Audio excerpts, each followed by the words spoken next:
What is going on, everybody in Wrestling Review Society Facebook page, YouTube page, Real Pro Wrestling YouTube page, and wherever you're watching? We are back from our much-needed holiday hiatus. I missed every last one of you.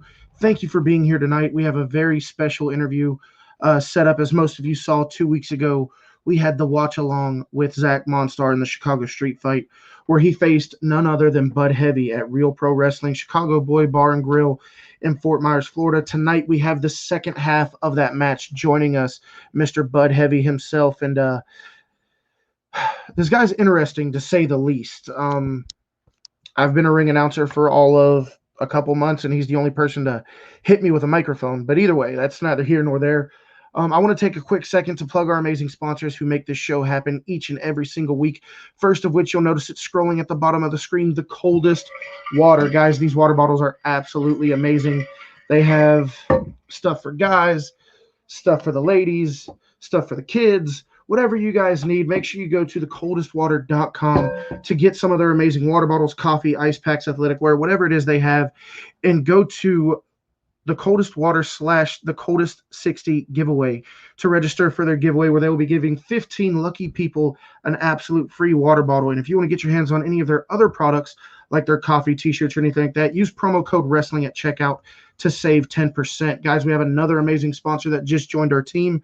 I can't wait to tell you about the amazing company and the products that they offer. Just waiting on those to come in. But I'm very, very excited moving forward with this new sponsorship company. Also, guys, A-Rock Designs. A-Rock Designs on Facebook is that custom company who's been making all those cool wrestling cups you see floating around.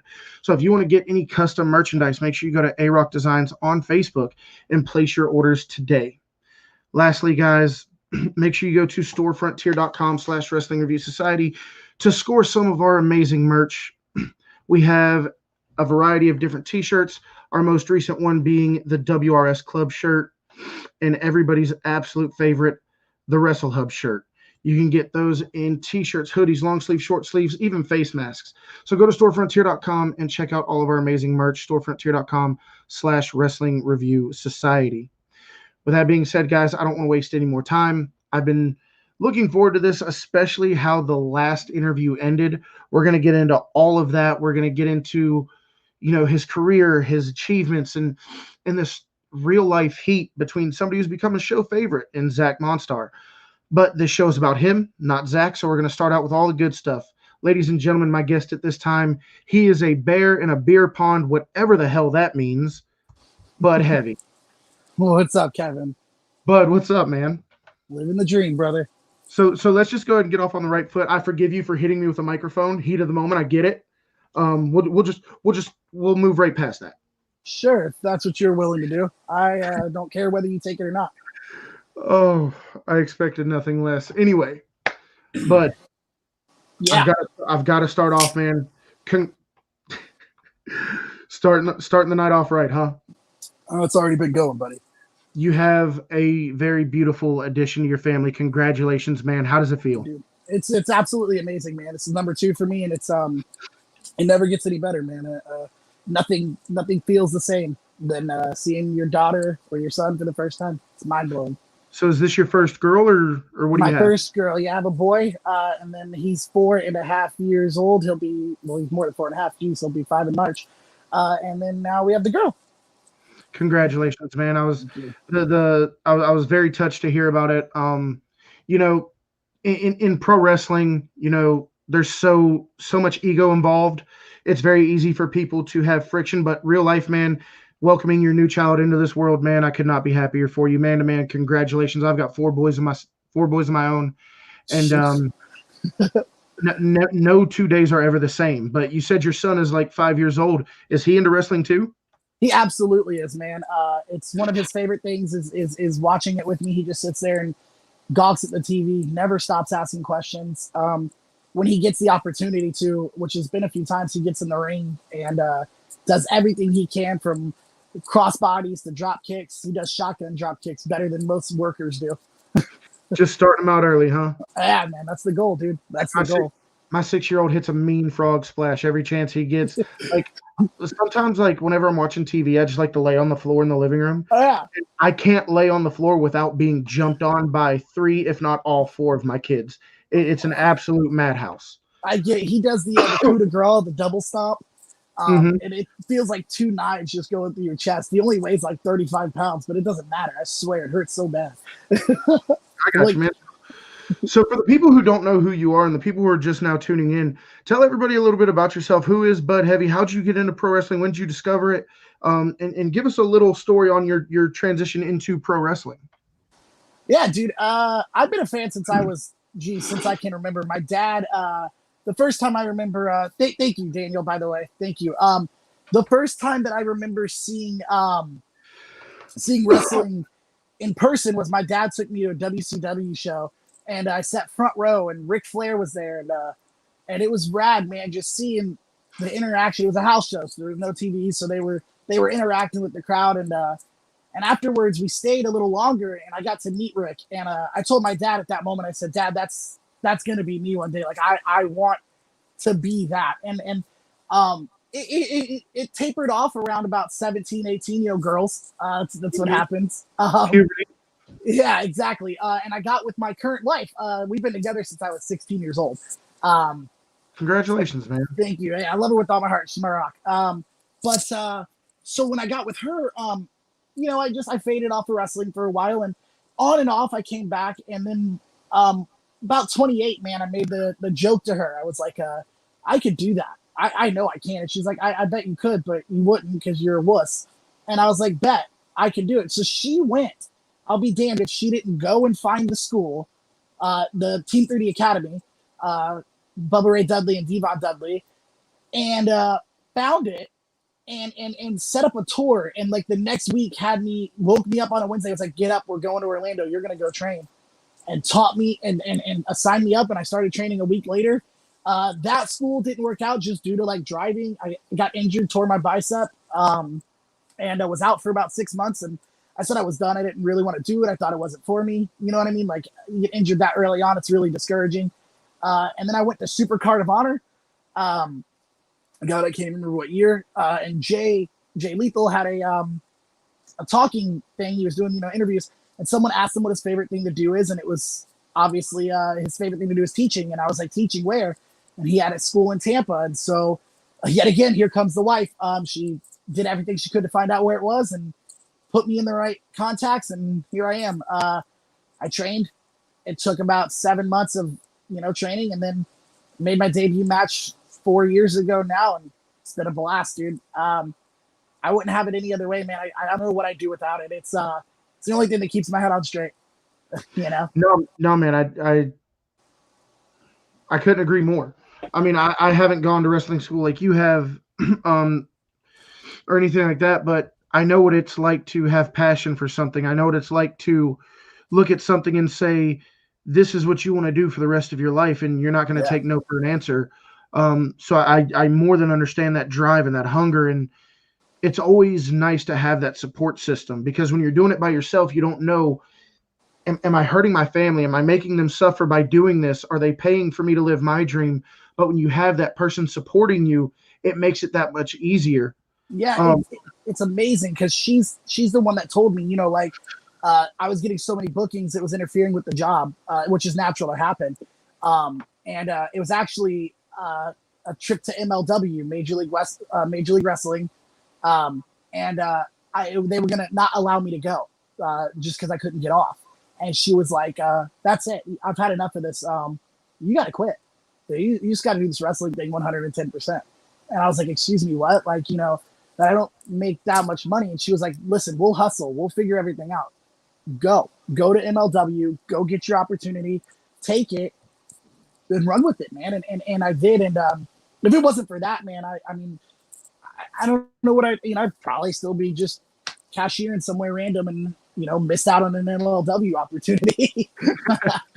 No, you definitely don't. Those are few and far between, and we're definitely going to get into that. I want to backtrack a little bit, because you mentioned the Team 3D Academy, Absolutely. and I've been able to interview a lot of people who've come through there: Jesse Neal, Kelsey Reagan, Kiko Harris, people like that. What was your experience like in Team 3D? I know you said you weren't there long, but one thing that we always hear from Team 3D is you're gonna respect the business. Yeah. Yep. That's I was there for 9 months. And I'll tell you this much: I'm not a skinny dude. I'm not gonna lie to you guys and tell you I'm some ripped guy. I'm Brian Cage over here. Nah, I'm chunky. And I haven't We always had the been watch chubby. along with your guys' Chicago street fight, yours and Zach's. Yeah, Speaking yeah. of, And I'm so not going to show that comment. yeah, and that's fine. Anyway, so I was there, and as big as I am, they really wanted my body in better shape. Wow, wow, You said really, it was. You said it was fine. You said it was fine. really. That's fine. Well, like you said, we'll address that shit later. Yeah, we're talking about Team 3D and eventually you getting called up to MLW. So, when I started there, they were like, work it out, work out your weight. They have rules about being in a certain athletic state before you can even touch the damn ring. Mm-hmm. And at a younger, guy who's getting into the business and just wants to live his dream, that pissed me off, man. I was like, dude, come on, seriously? Looking back now, I respect the living shit out of that because everybody needs to respect this business, man. This is not for the weak of heart. This is not for someone who can't handle criticism. And getting into it there is definitely going to teach you that. It's almost like they train you for the Fed, man. They're 100%. Whatever the WWE is doing in the PC, they're doing in that school.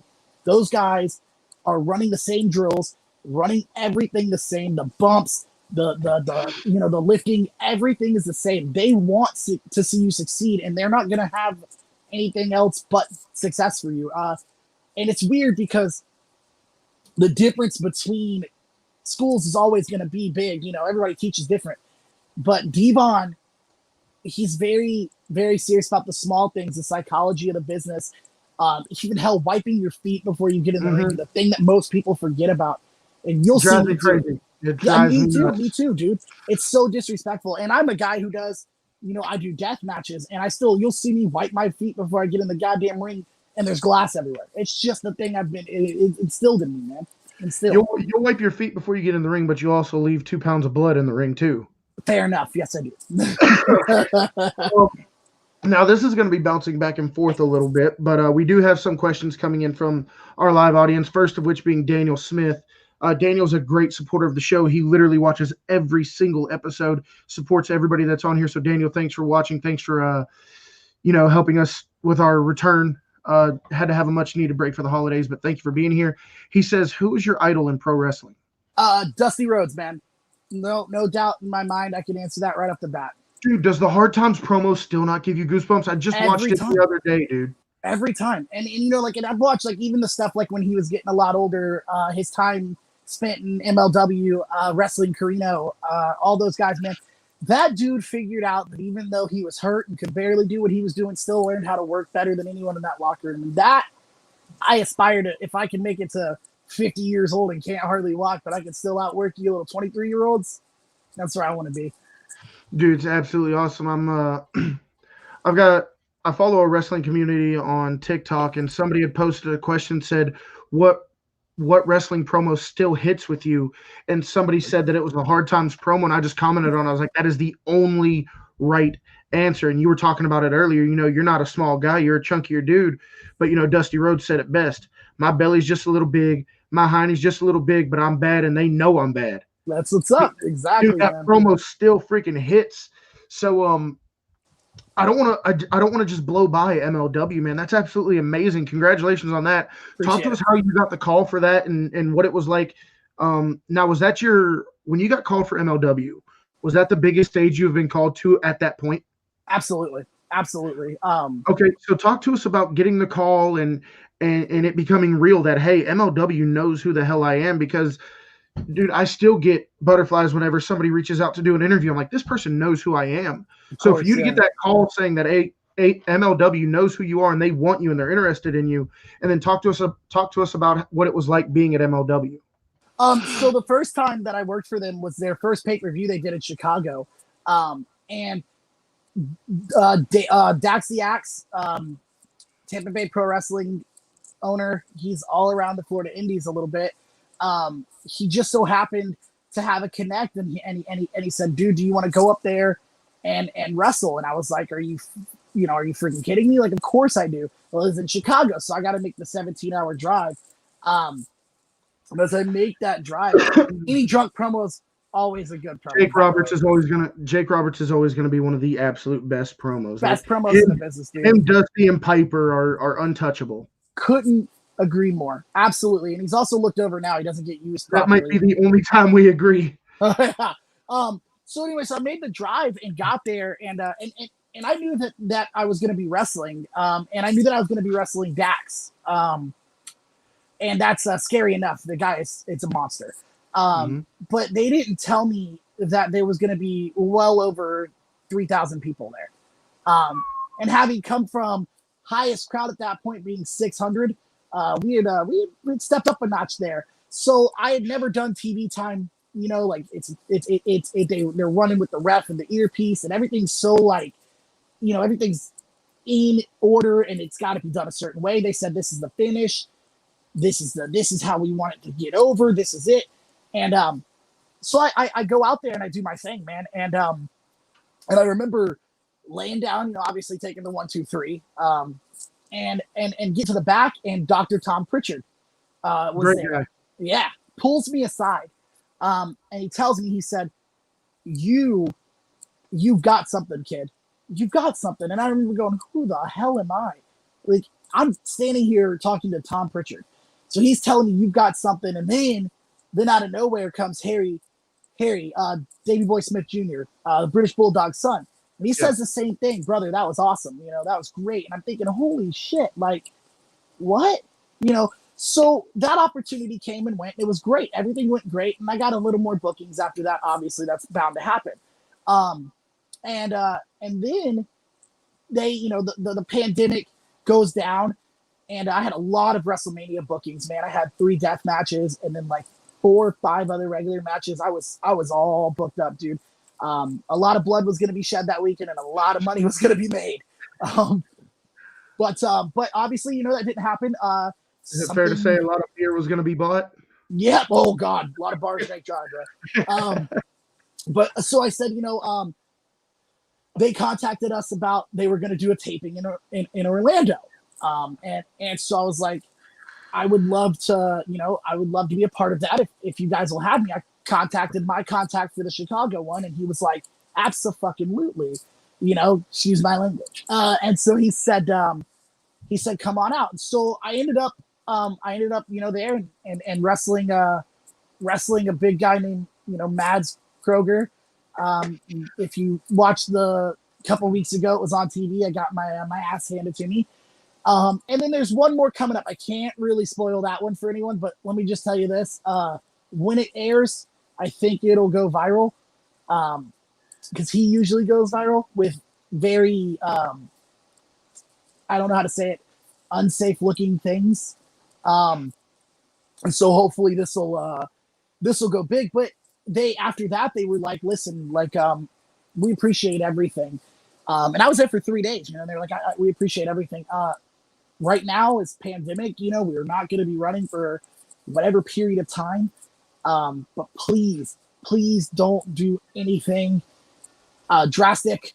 When we come back out of this, we want to work with you, you know, so hopefully that means, you know, something. No, it definitely does. I mean, none of us were there, only you were there, so you were able to judge the sincerity in the voice but either way, just and I know when it comes to pro wrestlers and especially independent wrestlers, you're always chasing that next goal. You're always chasing that next match. You're always chasing that next spotlight. So for them to express that kind of interest in you really had to reaffirm everything that you'd went through and everything that, you know, your family supported you through. And going back to your wife, man, without her, none of it happens. Correct. And it justified so much, dude. It was this moment where it was like it removed a little bit of that doubt. Yeah, exactly. Because at that moment, funny enough that you say that, about a month and a half before that, there was a show that was another taping for a smaller company, and it's Sweetwater Pro was the company, and I got dropped on my head, and that's fine. It happens. It's not ballet. And then I went and wrestled for them again, and they were in a building that was about 120 goddamn degrees. and I just had a shit show of a match, man. My brain wasn't there. My heart wasn't in it. I blame nobody but myself. And so at that point, I was like, I'm done, dude. Like I've done it. I did it. It's cool. This is after I get the notification that my wife is, of course, pregnant. So I'm like, I got another baby coming. I can't keep doing this, dude. And of course, obviously, she's not having it. She's just like, dude, Yeah. no, there's no reason to stop. There's no reason to stop. Well, I got invited to a birthday show, and there were a few people there that mean a lot to me. And they were like, dude, what the hell are you talking about? Like, you got to stop. Like you can't quit. Da da da da da. And then MLW, comes up, and it was just kind of this moment where I think I needed it more than anything. Even if nothing comes of it, as far as like a contract, I think it saved. It saved my career in a sense that I was about to hang the boots up, man. It just happens. Oh, absolutely. So, excuse me. Mhm. I want to ask you a little bit more about MLW before we move on. You said that was the biggest stage you were on to that point, somewhere around 3,000 people. And up until then, you were in front of 600. But what were some of the biggest takeaways, some of the biggest learning experience you had on that stage, out of all the things that you went through, out of being there for the first time at a TV taping, the professional setup? And I don't mean that as an insult to anywhere else you've wrestled. But what were some of the biggest learning experiences you had in MLW? Man, organization, obviously, timing everything to a key. They have these points. They literally, when you get in there, they're going to tell you where you need to be when you need to be there. They don't plan your match out for you. It's not like that. But what I'm saying is, like, they want moments for the crowd. They're like, give them this at this moment, give them this. What I also learned is is this thing that was taught to me, but I never got to use it because obviously in the independents, you're so close to everybody. And so you interact with everyone, from the guy in the third, the 30th row back. He's, you're gonna yell to him because he can hear you. Not there. So I learned the whole first row is there, the rest of them aren't type of thing, and it really calmed me down. I have mad anxiety, bro, and I'm not gonna lie to you. Before they kicked my music, I was literally about to jump out of my skin. And then Tom Pritchard, he's like, dude, it's just another wrestling match. It's no different than what you've been doing in front of 60 to 70 to 80 people. It's so different. Just remember that you have a time limit now that you actually have to respect. Mm-hmm. And because, most indie guys don't.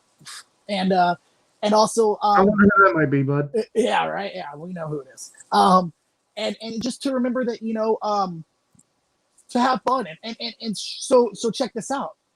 When I look at Jimmy fucking Lloyd, so this good friend is of mine, by the way. this is a good buddy of mine. His name's Piers Austin. He does a show very similar to this. You guys need to go check it out on Multi-Continental Wrestling Alliance, Shooting the Shit Uncensored with Piers Austin. We also run another show with the ECW original Angel Medina, Wrestling with Tragedy. Make sure you check that out on YouTube, guys. But anyway, I didn't mean to cut you off. No, absolutely not. That's hilarious. That's not the first time I've been told that. He's a good friend of mine. But anyway, so I learned, that, you got to respect your times. And then also, one of the coolest things that I learned was literally, if you can, and if you can get over in this, whatever amount of time we give you, take that with you, because it means you can get over anywhere, because no one's going to know who the hell you are out here in Chicago in front of 3,000 people. And I went out there with the attitude of no one's going to remember who I am. But I was wrong, because people, they did. And weeks after, I was asked about it, by people who had seen it, or fans, and it was wild. And then they brought me to MLW, or in Orlando, MLW in Orlando. I forgot this one, actually. It skipped the taping, and my bad on that, because my mind's all shot. No, it's all good, man. I forget questions all the time. Yeah, I had wrestled for them in Orlando again before this taping that was up just recently. It was a dark match. And I'll be damned if they didn't, after I did did my thing, they were chanting my name. And I was supposed to be involved in a battle royale also. Thank you. I was supposed to be involved in a battle royale. Well, Court Bauer, the owner of, the CEO of MLW, he pulls me aside. He's like, hey, I can't have you in the battle royale. And I was like, oh man, did I do something wrong? And I'm so sorry. And he goes, no, nothing wrong. We just don't have you under contract, and you're going to go out there and you're going to get a bigger pop than some of our signed guys. And I'm not cocky.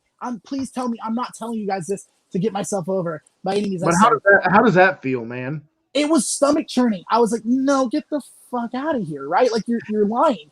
You're lying. And sure, I stuck my head around the curtains and a fan saw me and they started it up again. It was like the CM Punk moment. And I remember him looking at me like I told you. And so, obviously I dressed down and I get back in everything. But he told me after that, that's when he told me, he was like, we really like you, dude. We really do. And then when that taping came up, I hit my plug up again and he let me in. And that was Court that told me. Court is the one that told me, do not do anything drastic. When it comes up, we can't do anything right now, but when it comes up. So you said earlier, like you can only, the only one that could have felt the genuineness in the conversation, but it felt pretty damn genuine. I mean, that's absolutely awesome. I love hearing, that's one of my favorite things about this show is interviewing people and finding out the exact moment that they knew their lives had changed forever. Yeah. And it's such a rare feeling to have, and not a lot of people get to experience that because they just run of the mill, wake up, every day's the same. But when you are standing there and you're in the moment where your life is never going to be the same, I can only imagine what that felt like. It's wild, man. And it was this moment of like I said, like, even if nothing comes of it, just to hear that from someone of that stature, that size, Mm-hmm. that the pull they have in our business. No offense to the fans, but it's not just some fan telling you that. Correct. Yeah, dude. Like any Joe Schmo can tell me it's gonna be cool, but it's not gonna mean as much coming from. I think this dude used to write for fucking WWE. You know what I'm saying? And then he's over the headset when I take this big ass bump, and he's like, "God damn, this fucking kid's awesome." And it's like, man, I'm just some fat kid from freaking Riverview, Florida. Yeah, I took a Ric Flair bump, the old school Flair bump off the top rope. Mm-hmm. I took it, and he's like, a guy his size just bam hits the mat, and then I sold it really well, and he was like, "Fucking, that was awesome, dude." And that's cool. Like I said, like, I mean, he's seen it all. I mean, he was in the Fed, bro. Like, so for him to even say anything like that, that was awesome. That came, at like I said, all that comes at the perfect time. It's something, man. Something about destiny or some stuff. Something deep. Absolutely, man. So let's talk about the Bud Heavy character. How did you? I imagine this isn't like I hear it all the time. Like when people Speaking of that, finally, hey man, do your thing. When people finally set into the character that's most comfortable for them, it's not always the same character they started out with. So how many characters or how many personas did you go through before finally finding this one? And how different did it feel getting one that meant so much to you? Yeah, dude. So I only went through one, man. And it was funny. I always had this dream of being like a rich kid asshole prick. And his name was Riley Cannon. That was the concept, was like some I'm above all of you, da da da da da. Well, it never worked out and came to fruition. So when I started wrestling after I trained with Jay, that name stuck, Riley, and I was Riley Reynolds using a shoot last name. So Does that come from your love for Dusty? I don't know really where it came from. It wasn't my choice, oddly enough. It was just kind of how I was introduced in the first match. Full name, aside from Riley. So I was like, I'll stick with it. And I was the Wrecking Ball, obviously, because I'm a chunk. And I did the Cannonball as a finish. And so they called me, Riley the Wrecking Ball Reynolds. I wore bright green with leopard print leggings, a black singlet because I was afraid to show my body. And I tagged with a guy named Cobalt. And for the first few months of my career, that was where I was, man. And I wasn't happy. He as in Riley, I always refer to my characters in a third person, man, because they're a little bit different than me. Riley was just not me, man. He didn't feel like me. It felt like literally I was working so hard to be him, that I was like, this shouldn't be the case. Like, I should be more close to who I am rather than something that somebody created for me. And so one day I told the booker in Tampa, I was like, dude, I can't do this anymore. I was like, I can't be Riley. And he was like, well, you're in a tag team and we were pushing you for the belts. And I was like, that's cool. I'll give it all up right now if you just let me let me do something different. And thankfully he was like, sure, this is the only place I'm wrestling at the time. Because when you're an independent and you're a startup, it's hard to get on shows because no one really knows who the hell you are. And so I said, okay, he said, okay, I'll give you a chance. So he let me turn on my tag partner and change complete characters. And I got with a buddy of mine named Josh Grady, who we currently hold the Real Pro Wrestling Tag Team Championships and the Tampa Bay Pro Wrestling Tag Team Championships with. And he was doing a frat boy thing. He was a real cocky college dude. And I was like, yo, I bet that I could bring something to the table as far as like partying goes, because I like to party. And so, sure enough, somebody made the joke. They're like, well, you're kind of fat and you like Bud Light. You should go buy Bud Heavy, bro. And I was like, yeah. And it's set, man. And then he just came to fruition almost right there, right in front of my eyes. I just saw myself as this person. And it's hardly any different than me. He's just a lot more cocky and a lot more confident in his body, because I wouldn't run around in my underwear. But he does, man. And that's when I switched the trunks. I switched the whole look up, man. It felt right. So let me ask you this. You went to the promoter and you told him like, hey, this guy isn't me. I'm willing to give up, this tag title push. Your partner at the time, you turned on him. Was he upset at all that the push was now over? Or did he support your decision? He was quite upset, and I understand it. He was quite upset. He had been there for a minute and had never really. And it's not to insult him at all. If he's watching, or if he sees this, it's not to insult you at all, Cobalt. Just had plateaued almost like where he was going to be.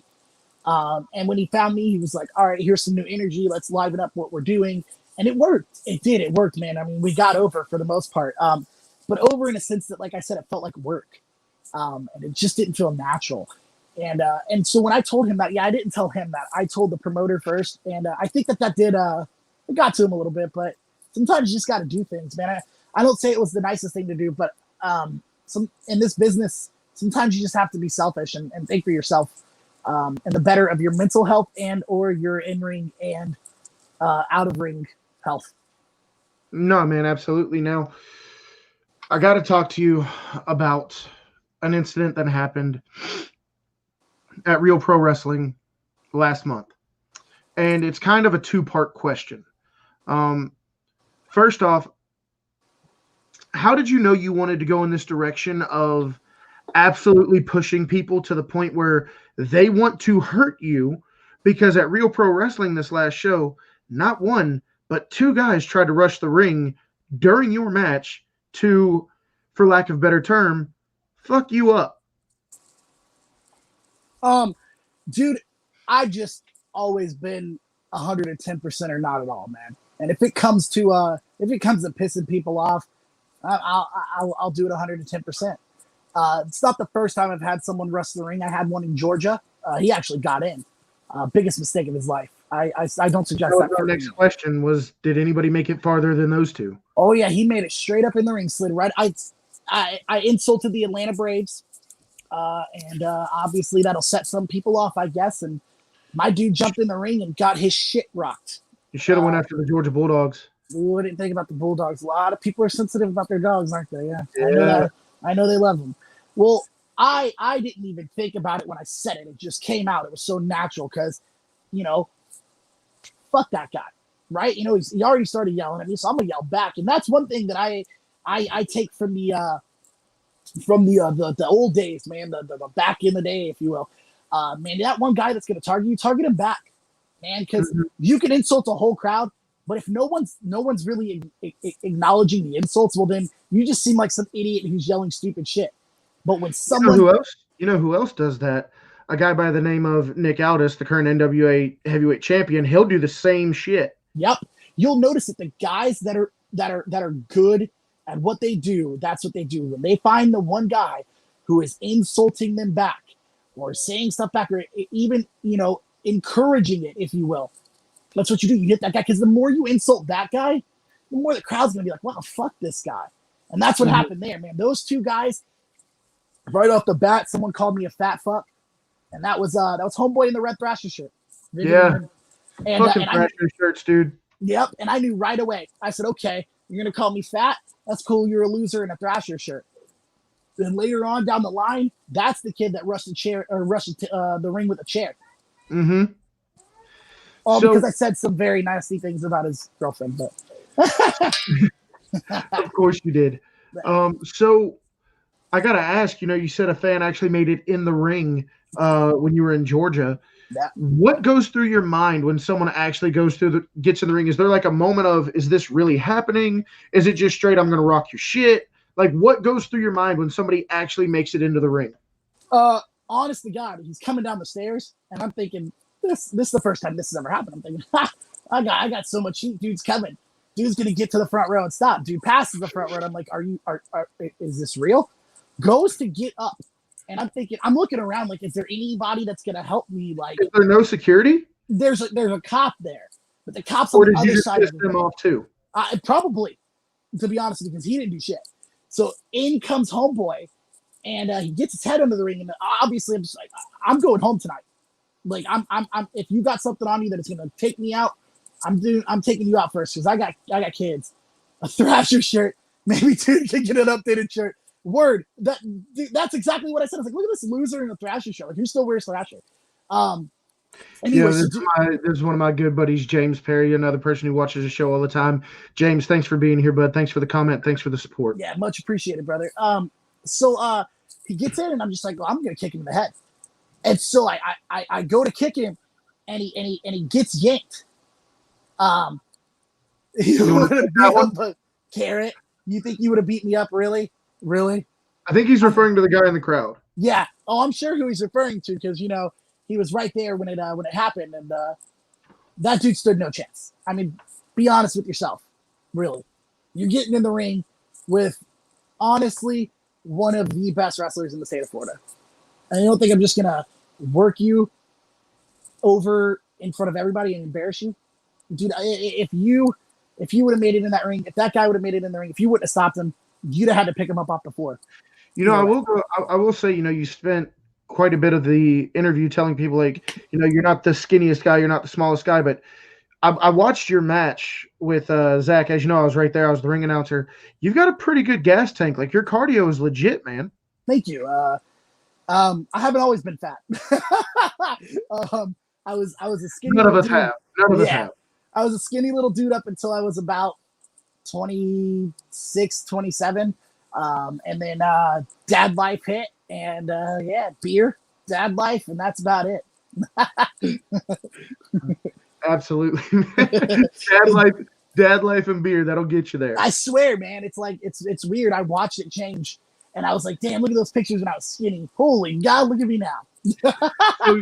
So we did the watch along for you guys' street fight 2 weeks ago, and there's been so many questions about it. There's been people have asked me to reach out to you, get you on the show. So we're going to get to that in a little bit, but I do have just a few more questions before we get there, because I don't feel like this conversation is going to be this pleasant when we get to that part. So let's get this out of the way first.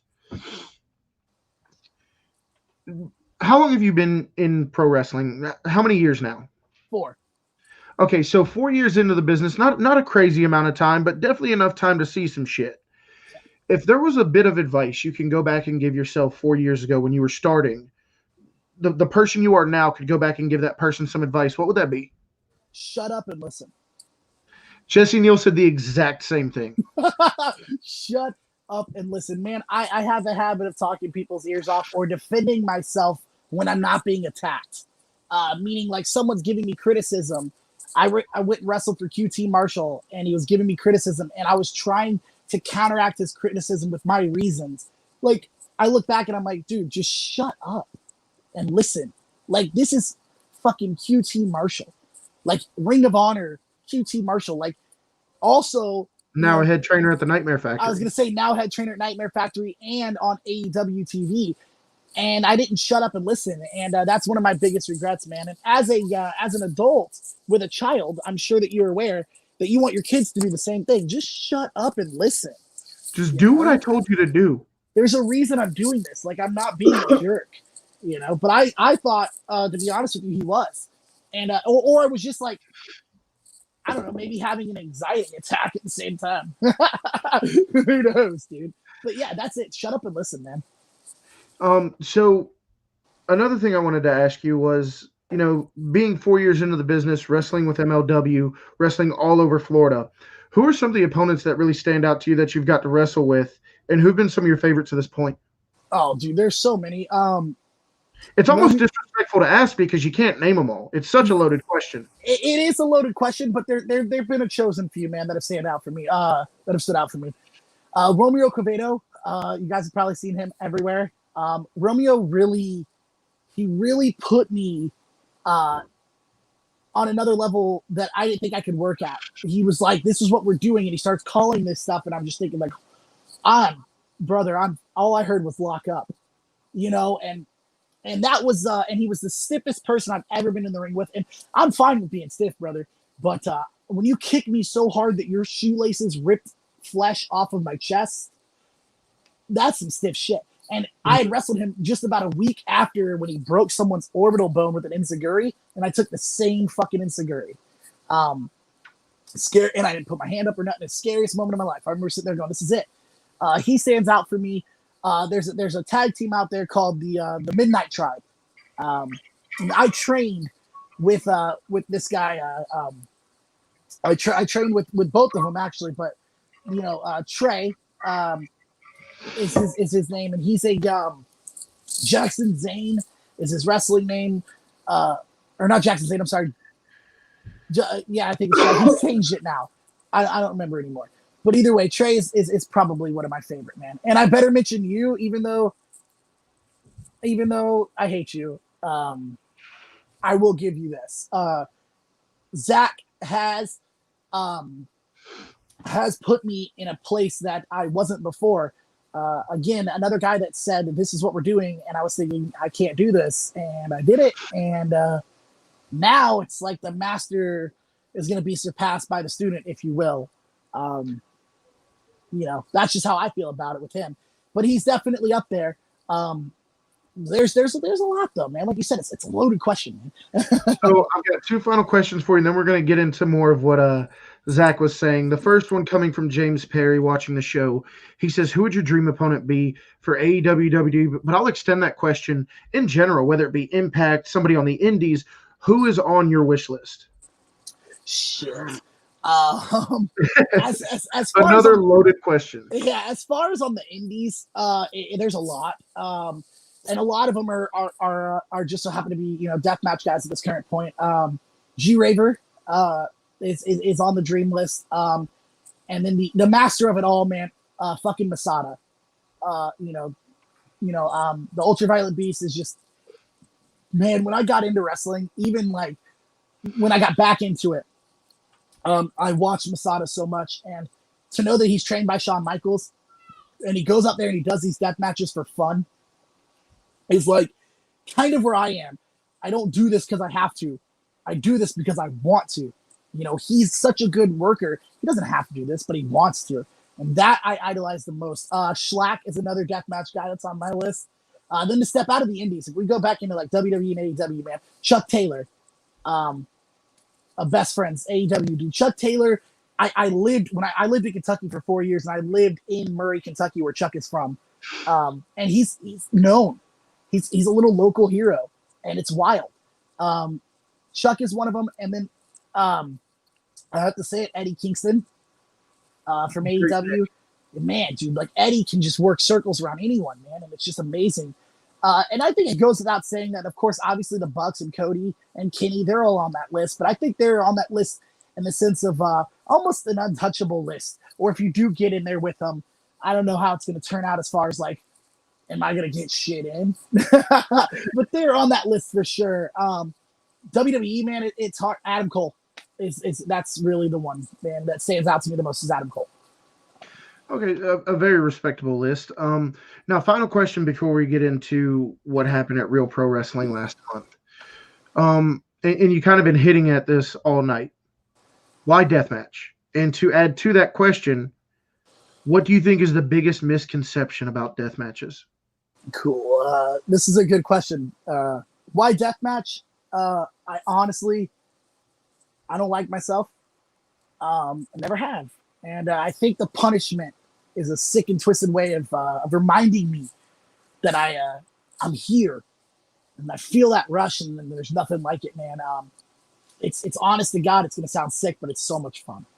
Um, and I've always admired it, in the sense of obviously, when you grow up, you're on ECW, and then you see that, and this is just ECW on cocaine.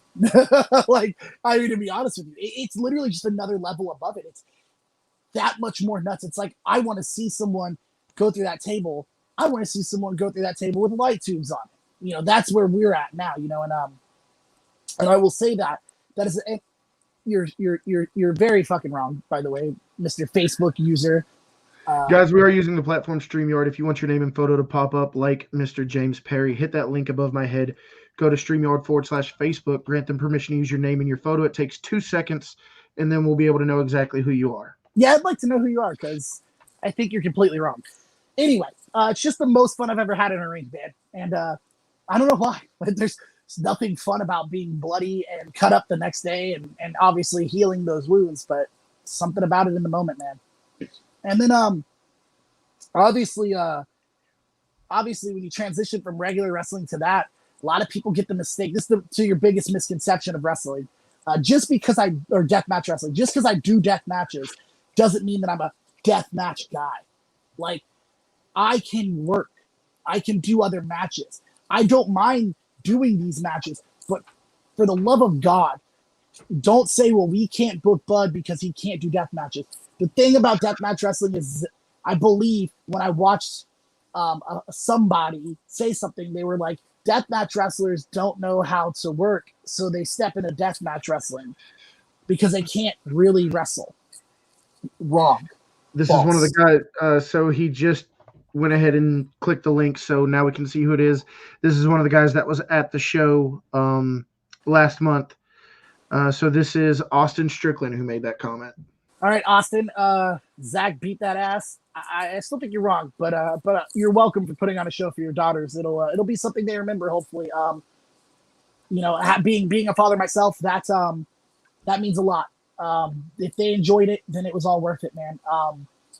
If they go home and they remember it, then I did my job. And then Daniel says Zach and Bud are two of his favorite wrestlers in deathmatch. He really enjoyed the watch along we had. He was commenting the whole time. He messaged me after. He absolutely loved the match. I appreciate it, Daniel. I appreciate it a lot, man. Really. And with that being said, man, let's go ahead and transition into it, because that was a crazy night. Yes, it was. Now, I've been a friend of Zach's for a while. Let's just get that out of the way. I knew going into the match that I was going to have his T-shirt on underneath, and I was going to take it off during the ring entrance. You look like you wanted to hit me. But anyway, give us your thoughts on, because when we had Zach on, and I have a clip from the last week's interview that I want to show you in just a second. But give us your thoughts walking into that match, because from what I understand, there's some legit heat between you and Zach. Like, this isn't storyline. Like, at one point you guys liked each other, but those days are long gone. What's going on with you and Zach? Man, the dude claims that half of these ideas weren't his. He doesn't make the matches. All the way from, well, Bud doesn't get a shot at this, or it's not time for that. Man, it's all politics, dude. And I'm sick of that shit in this business, man. I earned everything that I have at Real Pro Wrestling. Those tag team titles that I hold, they're mine because I worked my ass off, not because some fucking booker decided to hand me a shot at it. I took the shot at it. I said, you're gonna let me in that fucking match. It was a gauntlet when I won it, and I could win it in a one-on-one. I could win it in whatever you want, but it was a gauntlet, and I walked out there and took my shot and walked home with it. In fact, it was off of the Wolves, which just so happens to be Zach Monsar's little faction. It wasn't Zach, thankfully for him. He wasn't in the position to take the pin, but I did what I could to get those titles. I did everything. And I can't stand someone who sits there and says that they're not on a high horse. They claim to be on the level of everyone else when everyone knows good and fucking well they are. They're sitting on that fucking high horse looking down at the peasants. I'm not a fucking peasant, and I refuse to stay down there while you sit there and talk your shit. So it's a sense of you feel you're being held down because he's the owner of the company. Absolutely, absolutely. It's 100% that. So Well, it starts from there. It got deeper than that, but it starts from there. I have a clip from the watch along we had where I asked Zach if there was one thing he could say to you, because from my understanding, you know, I refuse to go into the locker room. I'm just the ring announcer. That's not my zone. I've got more respect than that. But after your guys' match, Jordan actually pulled me into the locker room. He said, "Hey, we need everybody back here. You guys had started your little altercation again. Not sure what was said." Zach kind of filled me in a little bit, but there's his side, her side, and the truth. So I'm going to show this clip from the last time Zach was on here and then get your reaction to it, okay? Yeah. All right, it's just going to take 1 second. And once the clip is over, we could talk about it. But during the clip, I will not be able to hear you.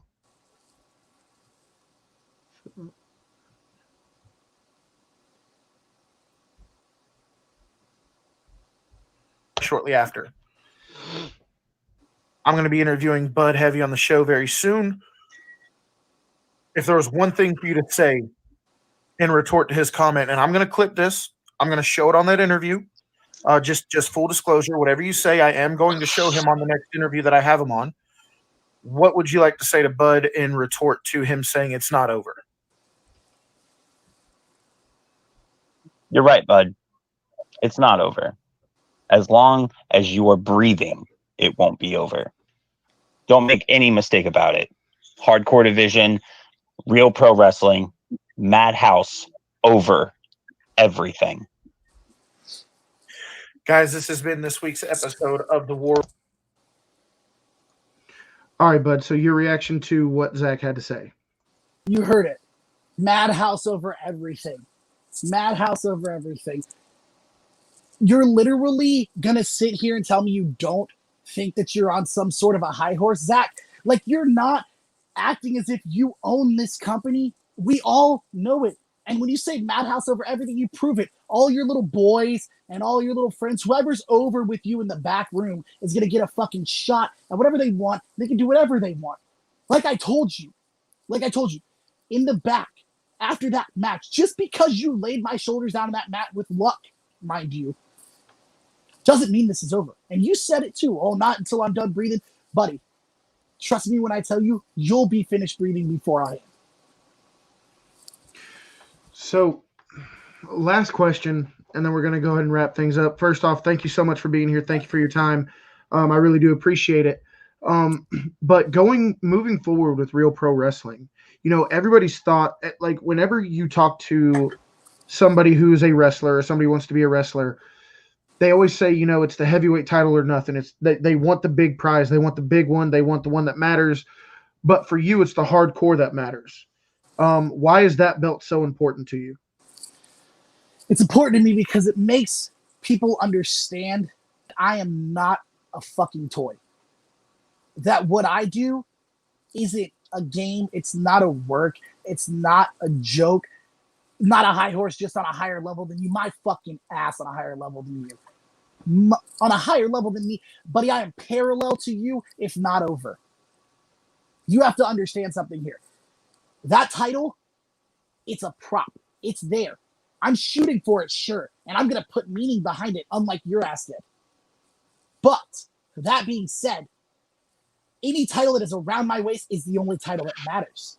I don't care about your coastal. I don't care about your heavyweight. I don't even care about your tag team titles. I got them, but now that one's in my sight. And I want all the gold. But when it's on my waist, it's the only one that matters. Here's the deal. I have had enough of hearing that Bud is a sweet guy in the back room. I'm not. I just do it to play your little politicking game, and I'm done. The Real Pro locker room, you're put on notice. When that hardcore title, anything to do with Zach Monstar goes down, I'll be there.